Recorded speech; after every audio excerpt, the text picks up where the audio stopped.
Welcome, everyone, to another exciting show here on Lubrication Across the Nation. I have a very special guest with me today, a dear friend of mine who I've known for a number of years, who always, if I ever have a question about any industry dealing with anything green, I can pick up the phone and I know that he's going to have an answer. Might not be the wrong one, but it's an answer nonetheless. That's right. Thank you, my special guest today, Mr. Wayne Volz from WLS Landscapes in out of uh, Louisville, Kentucky. Did I say that Louisville? Louisville, you did really well with that. I've been trying for years. Good deal. Good deal. Wayne's Lawn Service, WLS. Yeah, we rebranded from Wayne's Lawn Service, which, I started Wayne's Lawn Service. I'm going to say I started it like a lot of guys do, part-time mowing a few lawns back in 1979. And then actually got into the business full-time in 1987. And then about 19 years ago, we rebranded from Wayne's Lawn Service. And that was the biggest mistake we ever made. Not the rebranding, but was putting your name on something like Wayne's Lawn Service. It sounds really great at first, and it's really cool because your name's on everything. But if your intent is to scale your business, everybody wants to talk to Wayne. And so as you begin to scale, it's like everybody wants to talk to you. And that's one of those things that's really cool at first. You feel important. It's like, woo, big fat ego, and can't even wear a hat, But the reality of it is as the business grows a little bit, it's like, oh my God, man, you need to talk to this person or this person or this person. So Yeah. that's not why we rebranded, but that's one of the benefits of rebranding to WLS. And but the reason we rebranded was because with our name Wayne's Lawn Service, we found out, or our best research found out for us, and we feel it to be pretty accurate, that people thought that we were predominantly just a lawn service, if you will. And at that time we were mowing a ton of grass, but as we start to scale our business and we wanted to do more diversification of services such as fertilization, weed control, landscaping, just regular pruning for people.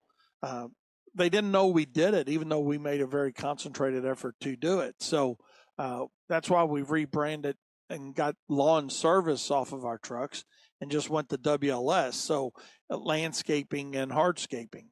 And because we thought that way, there's no doubt that we do landscaping and hardscaping. And if they want to call us for mowing, that's fine. But that we didn't want people to think that was our main deal, was mowing. So that's why we rebranded. And it took a few years to do the conversion on that, from not the conversion of shirts and hats and jackets and trucks, but the customer conversion of people that knew us as WLS and not Wayne's Lawn Service, who's now WLS. That makes sense.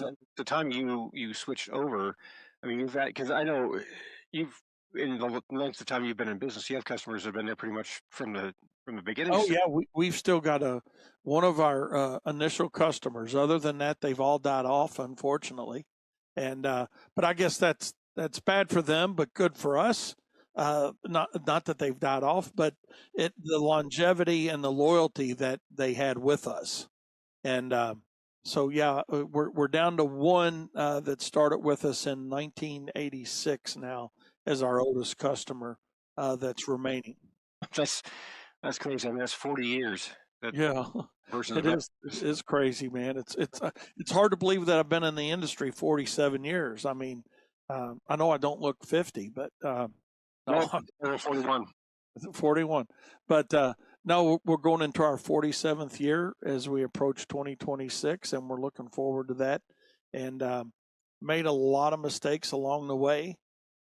Biggest mistake I can honestly say that I made, and that we try to help people with through Profits Unlimited, is the business side of your business. And my biggest mistake ever was not understanding what it cost me to do a job.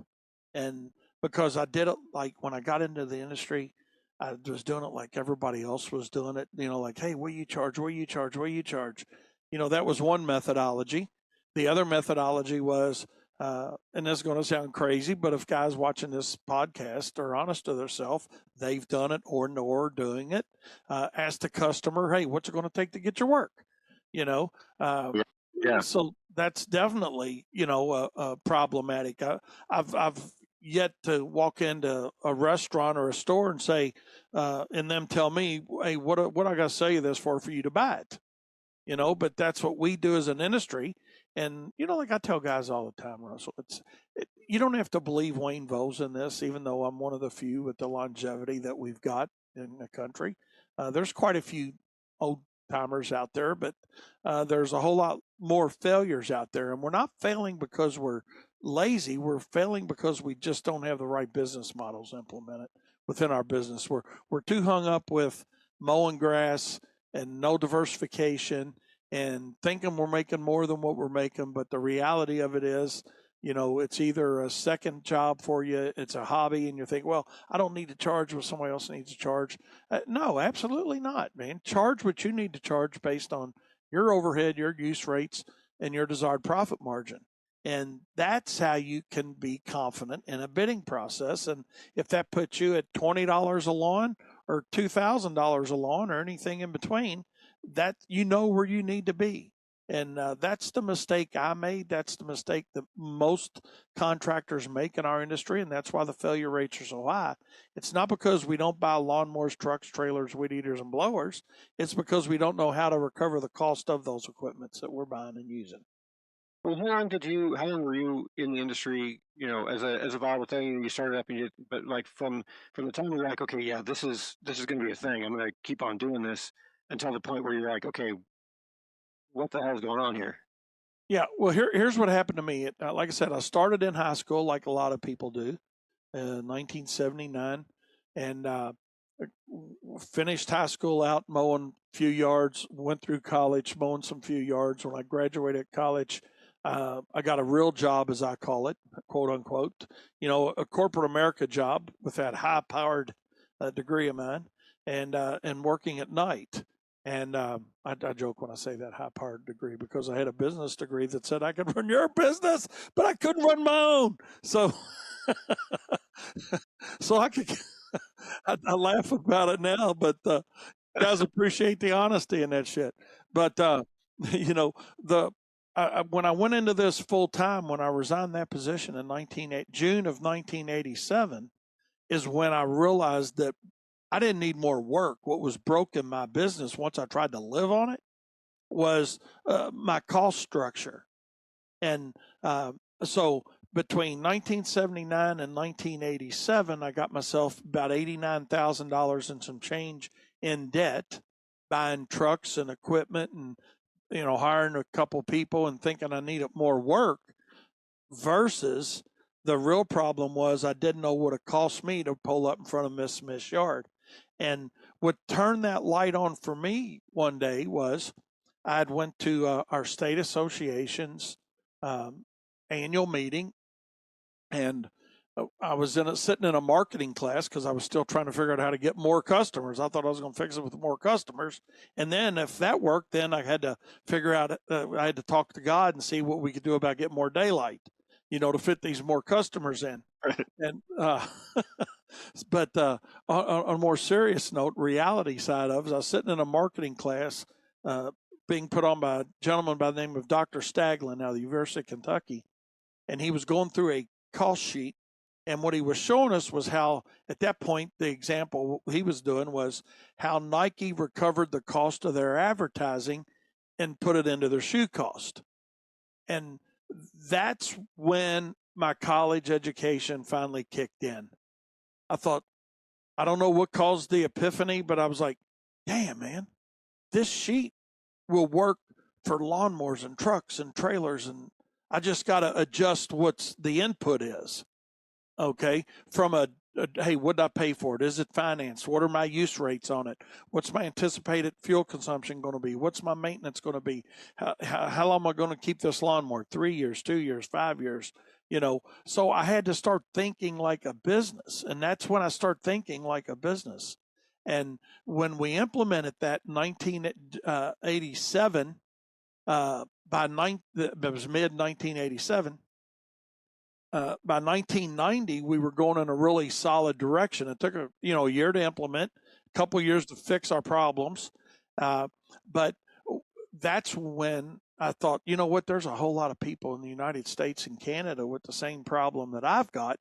We just don't know why we charge what we charge, and that's when we put together, with the help of Katie, actually, my daughter. She was really good at Excel.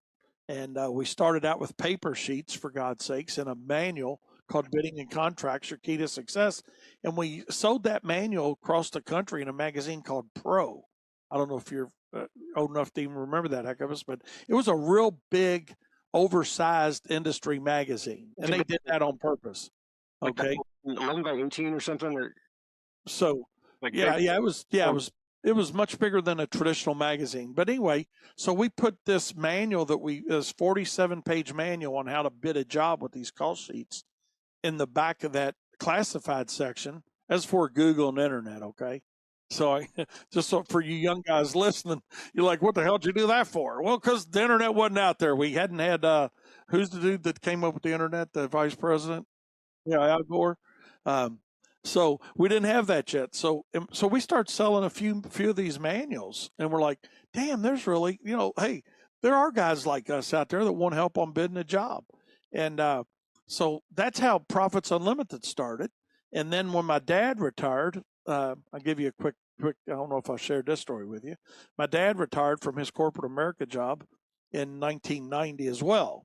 Coincidental, right, that this all happened in 1990.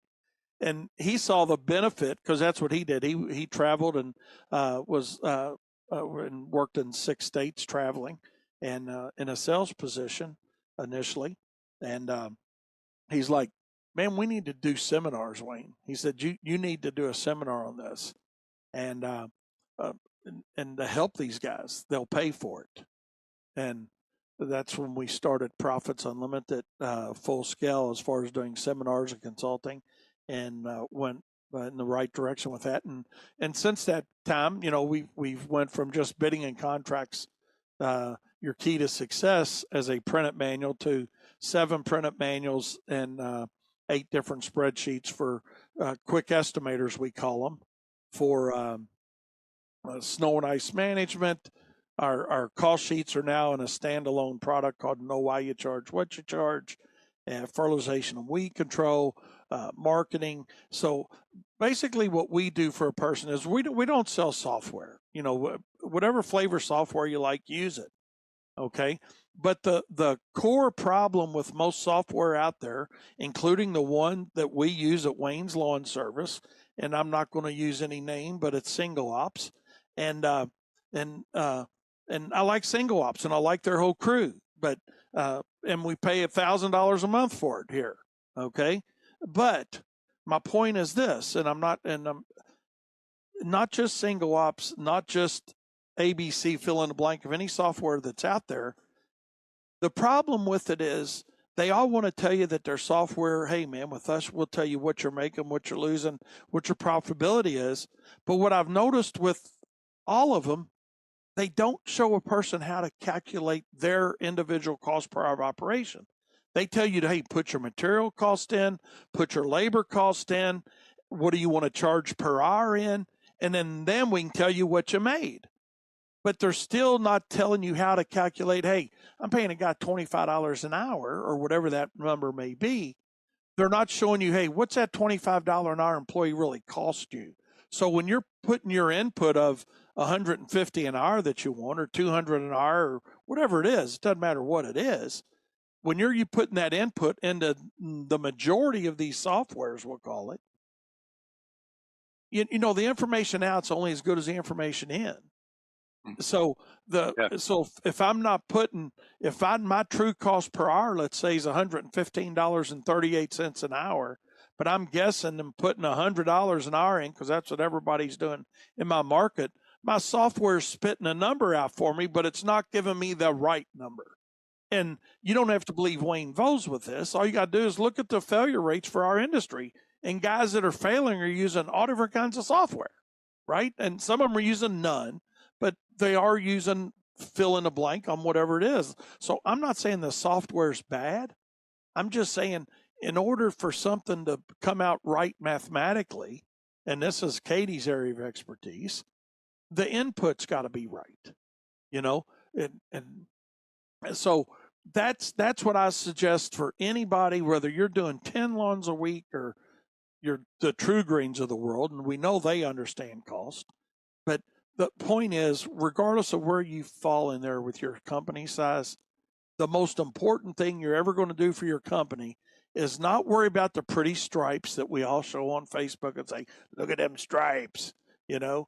Okay, that's cool that you got nice looking stripes, but statistically, your stripes with your equipment, based on your non-ability to really bid a job, is going to put you in the industry about 4 years, okay, or less.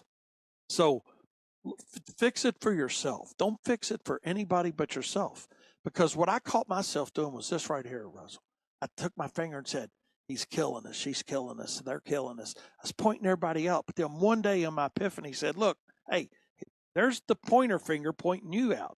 But I got these three fingers pointing back at me and saying, they might be part of the problem, Wayne, but what are you doing to fix your problem? And my problem wasn't being lazy. It wasn't workload. It wasn't volume of jobs. It was I wasn't pricing my jobs right. I didn't know what my minimum was.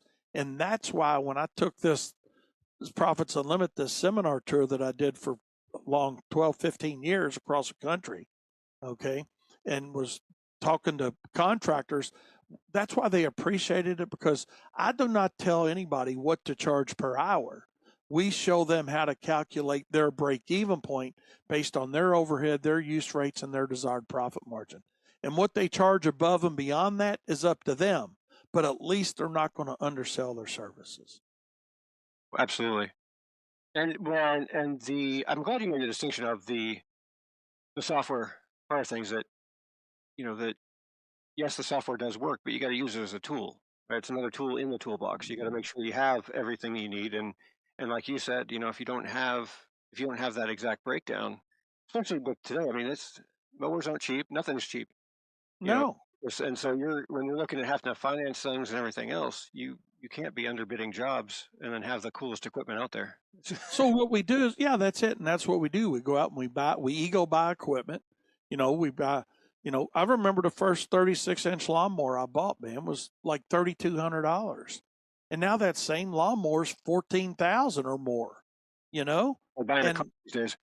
yeah, and when unfortunately, and this is what makes our industry so challenging, is, and I don't want this to come out the wrong way, but it probably will, but I'm going to say it anyway.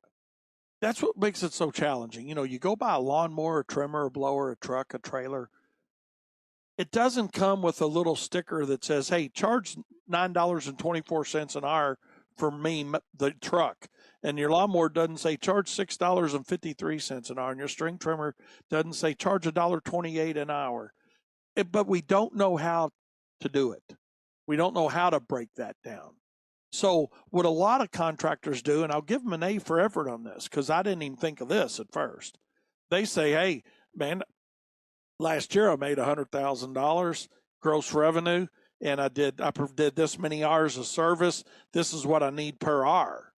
They're taking hours divided by revenue, Right, and yeah. saying, hey, here's my cost per hour that I need to charge. Well, maybe not, but that's a crude way to get to a close answer. But within that answer doesn't allow for any scaling or price changes.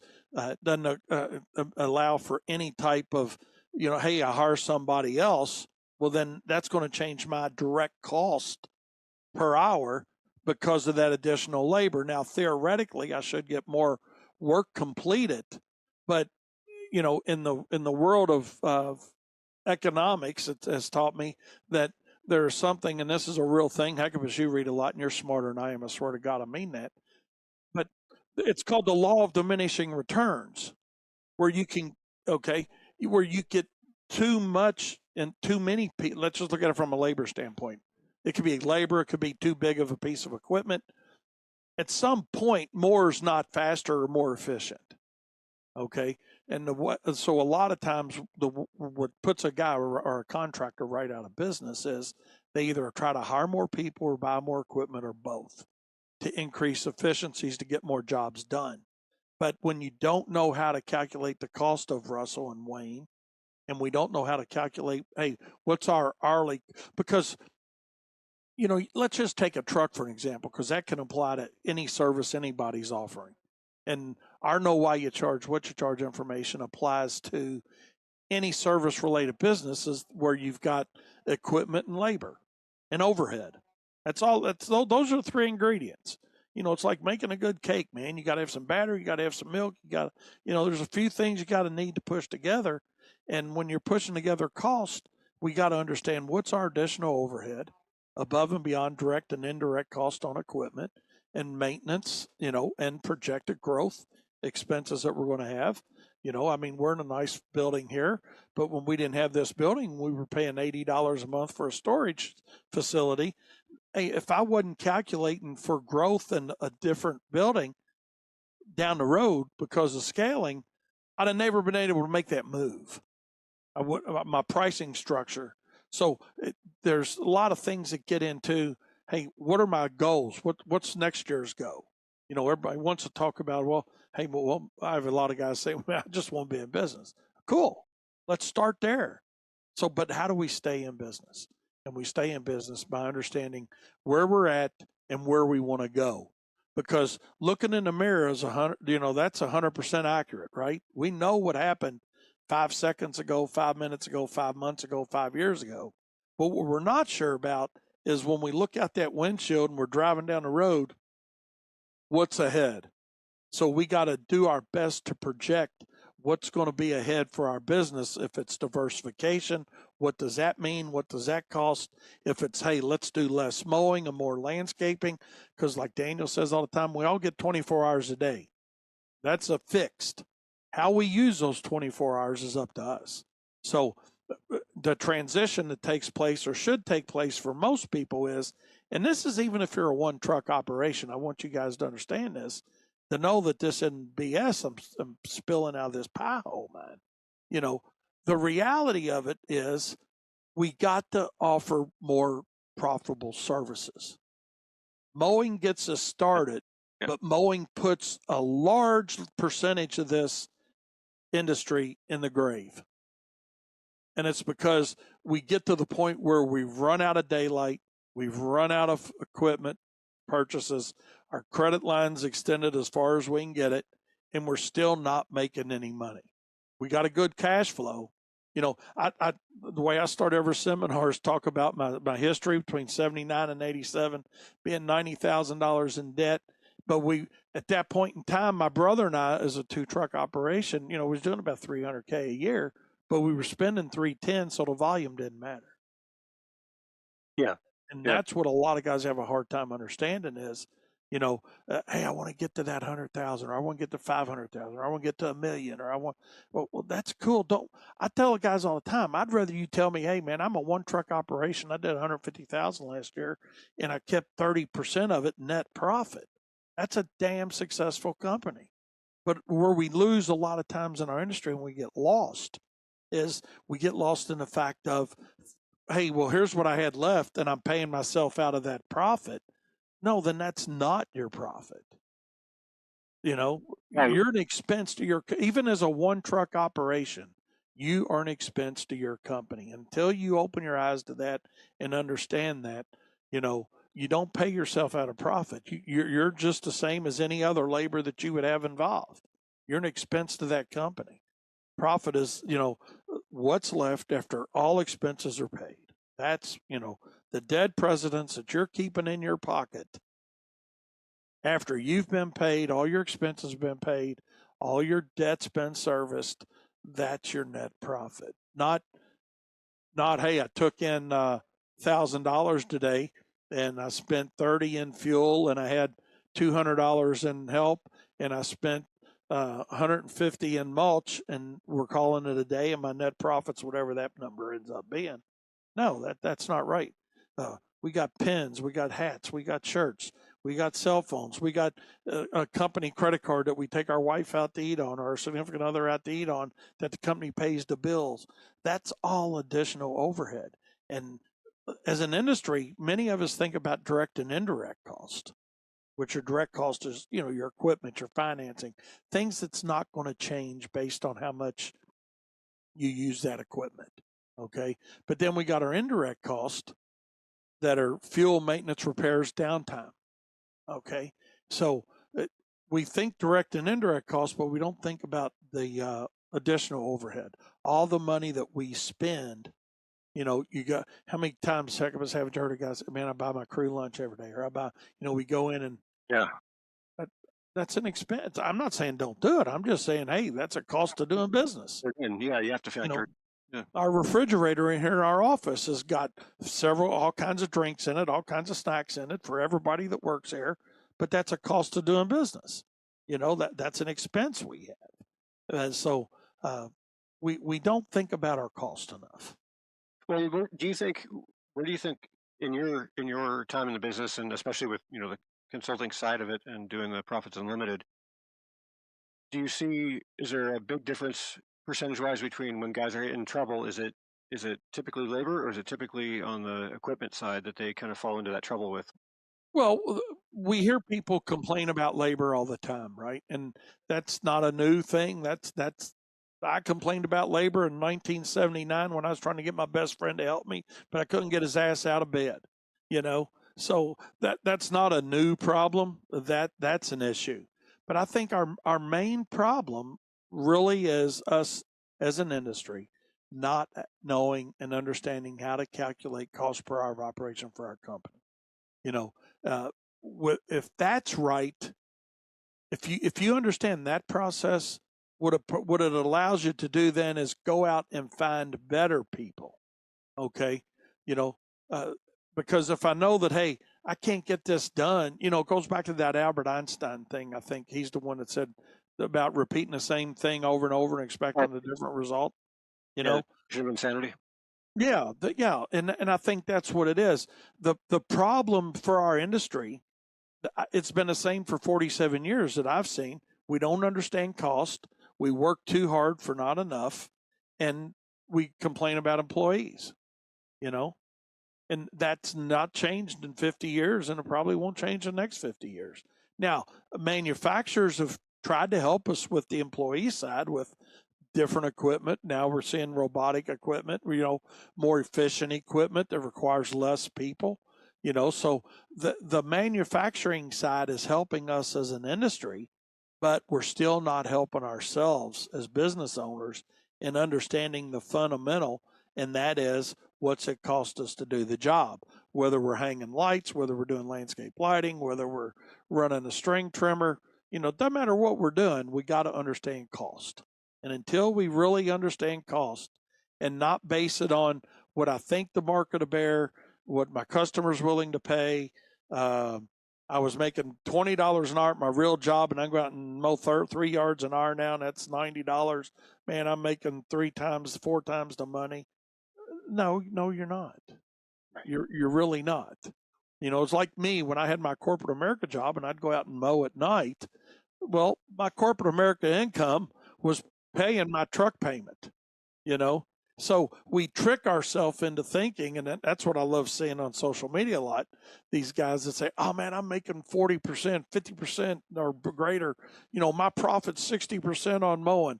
Bullshit. There's no way. It's statistically impossible to have that kind of profit margin. 60%, that'd be great.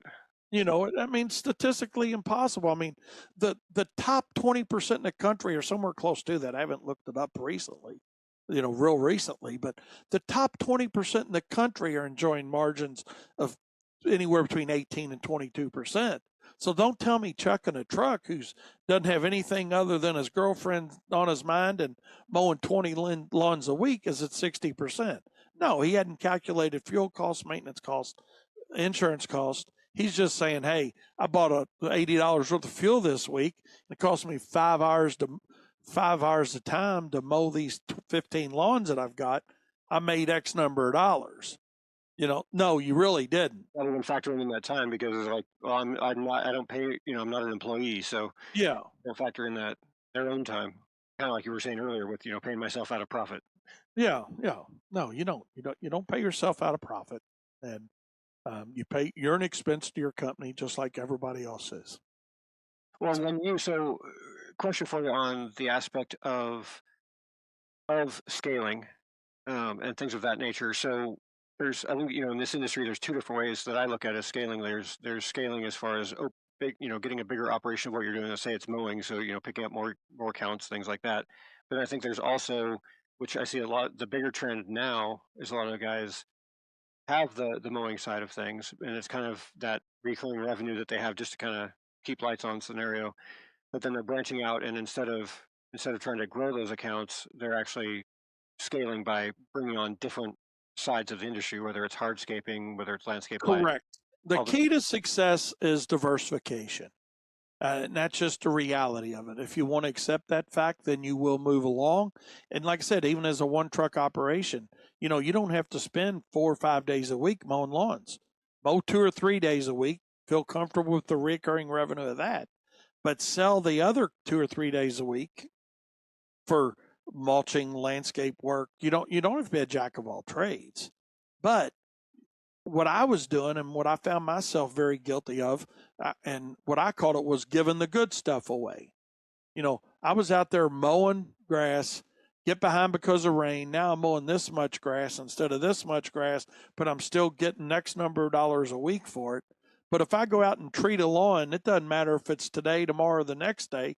It doesn't take me any longer to treat the yard. Or if I'm going to trim those hedges, it doesn't take me any longer to wait a day or 2 or 3 because of weather to do it. So we've got to use our time more efficiently, is what it amounts to.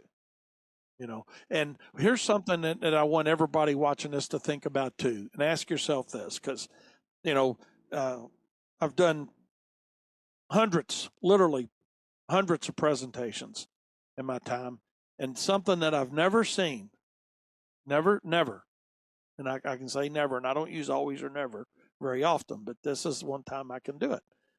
Regardless of where I've been in the United States or Canada, I've never seen a large mow only business. You see large fertilization weed control customers or companies. You see large lighting companies. You see large full service landscape companies. You see large hardscape companies. But I've yet to see a single large mowing contractor, and that's all they do.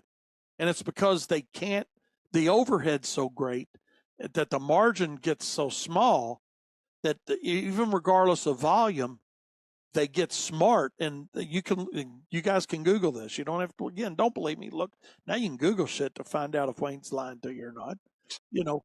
But when you look at companies, as they increase their revenue dollars, they have diversified their services in 99% of the cases. And I'm not talking about, for you guys watching this, I'm not talking about going from 20 accounts to 50 accounts to 100 accounts.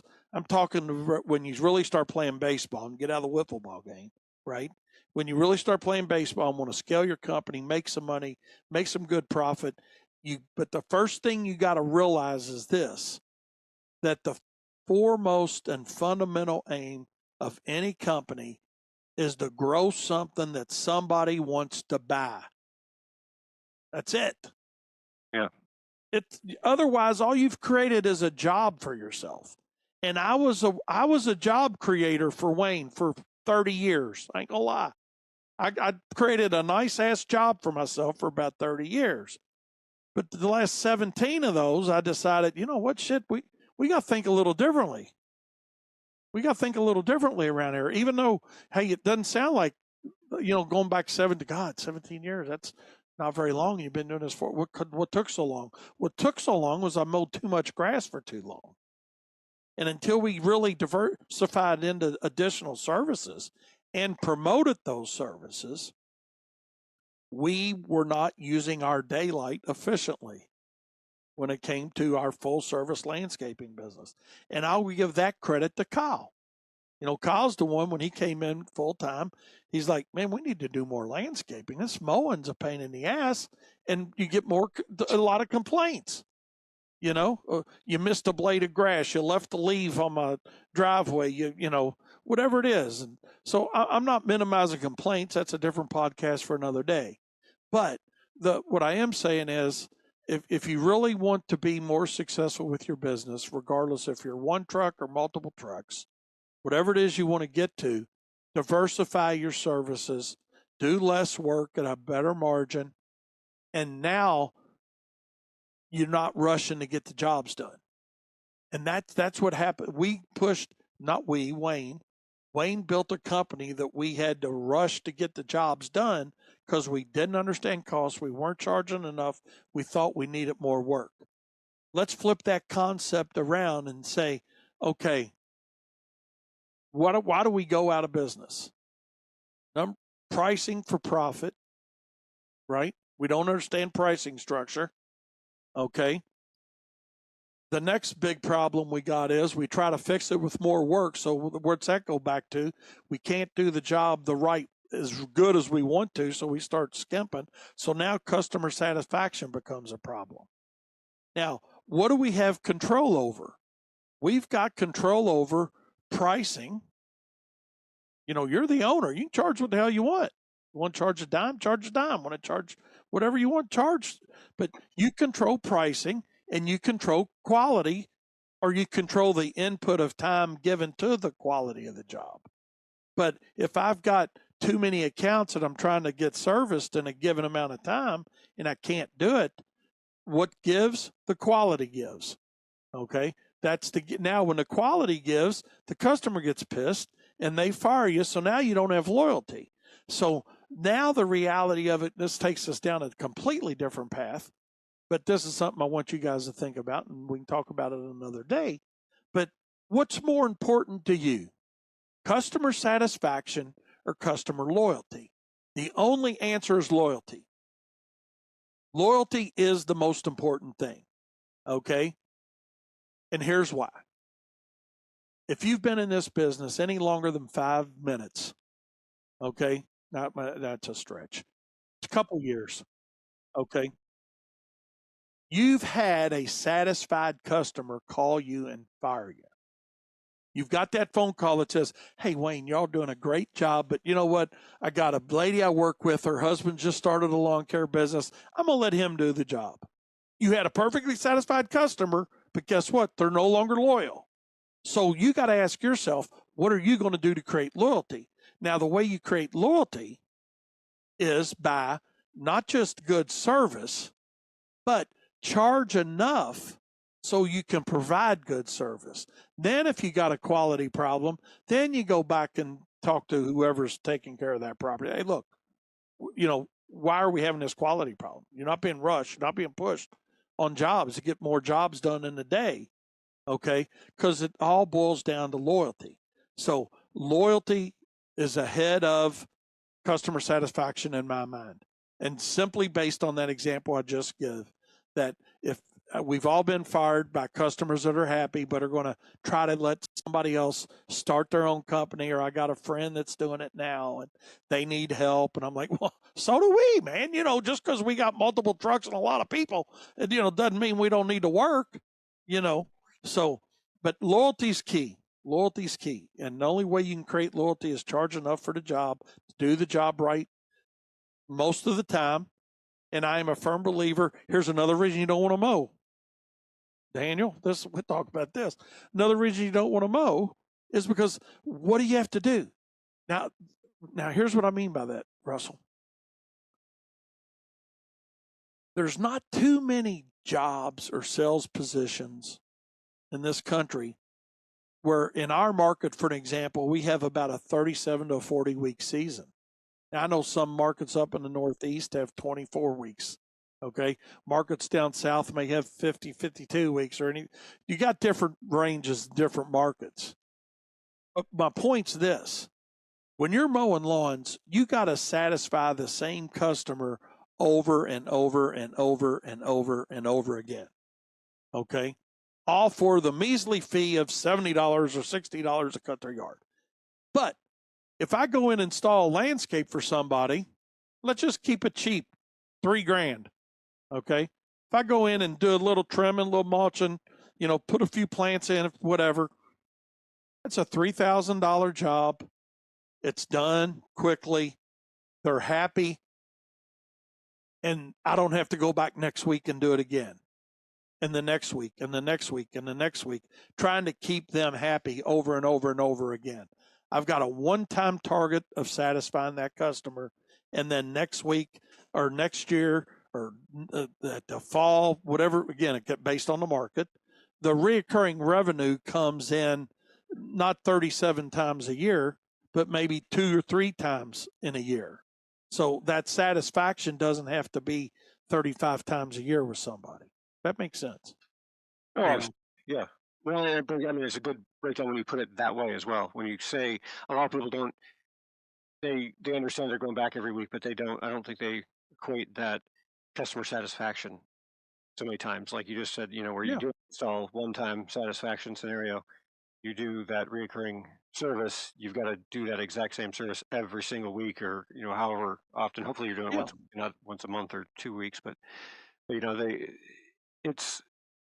And I think that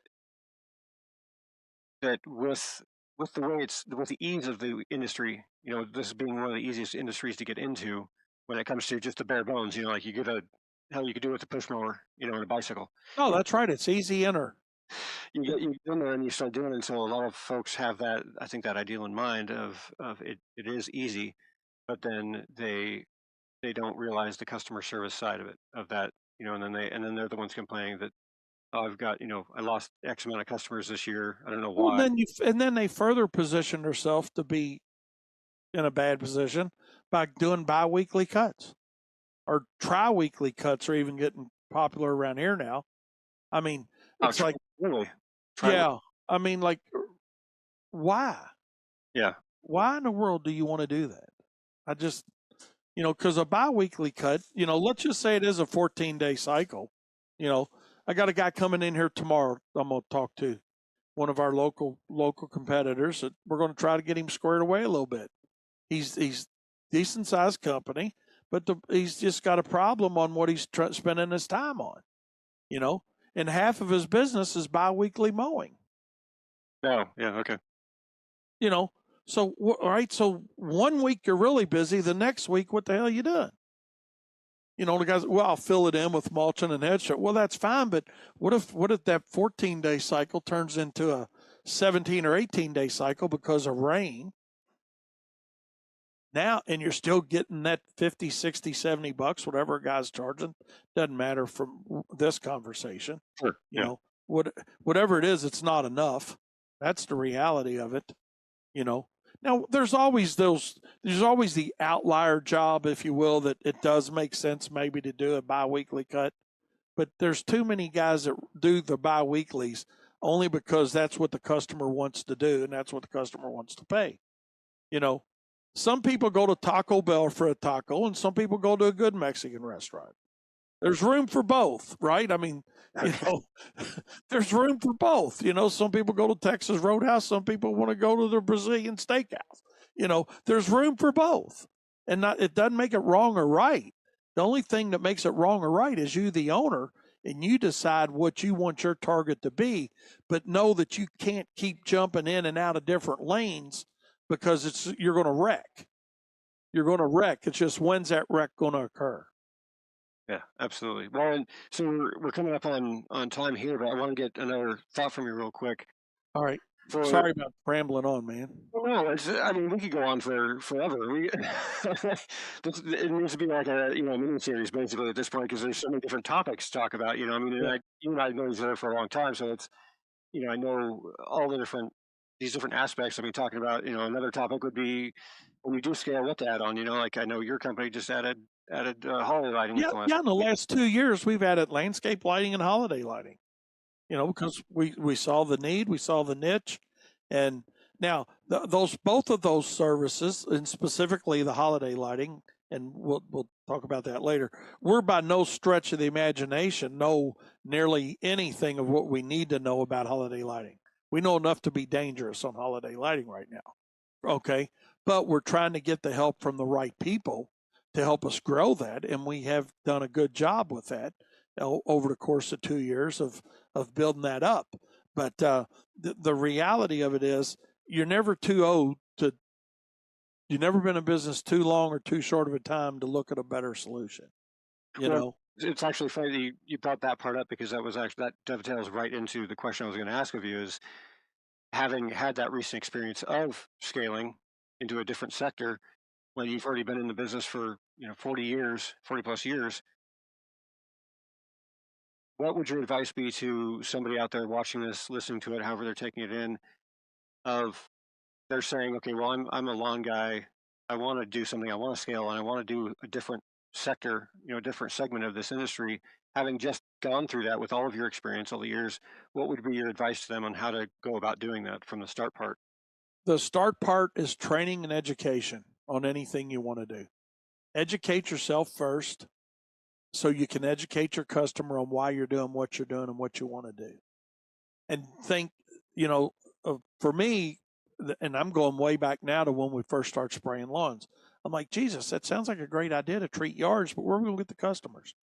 You're going to get the customers from your existing customer base. That's where, because what do you have with them? They already like you, they trust you, and they're already spending money. So you've already got a relationship with those. So don't think, hey, how am I going to grow it? You're going to grow it with your you're going to start it with your existing customer base, and you're going to grow it from those referrals. And then your marketing, which is another discussion. Oh, sure, yeah. Yeah. Yeah. But don't think, God, who am I going to start with? You're going to start with the people that already like you and trust you and spend money with you. Yeah, You know, absolutely. that's who you start with. But training yourself first and get help. Get help. Don't School of Hard Knocks is an outstanding teacher, but it's a slow, expensive process. You're better off reaching out and get some help from somebody. I'm not saying it's got to be Wayne Volz. I'm just saying get some help from somebody that understands the process already, because what you pay somebody to help you is far less than the School of Hard Knocks is going to be. Absolutely. Well, and speaking of, if folks do want to, I want to make sure to give you a shout out for that part. If folks do want to learn more from you, the easy, quick way, obviously, is Mondays, Wednesdays, and Fridays on Turfs Up Radio because you do have a show there at 10 a.m. Eastern time. For those who do not have, you can download the app, folks, for Turfs Up Radio, or you can also go to turfsupradio.com and listen to Wayne every Monday, Wednesday, and Friday, 10 a.m. Eastern time. And it's all podcast stuff too, so you can go on there. Right. Time as a name, so you can find it on all the platforms as well. But then also, as far as your Profits Unlimited, how do they find more information there? If you'd like, it's very easy. Our website is profitsareus.com. It's profitsareus.com.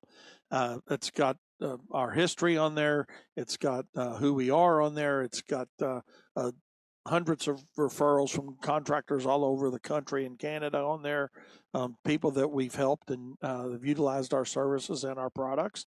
And also, we have a very unique opportunity called the Profit Circle, which is honestly my give back to the industry for being really good for me.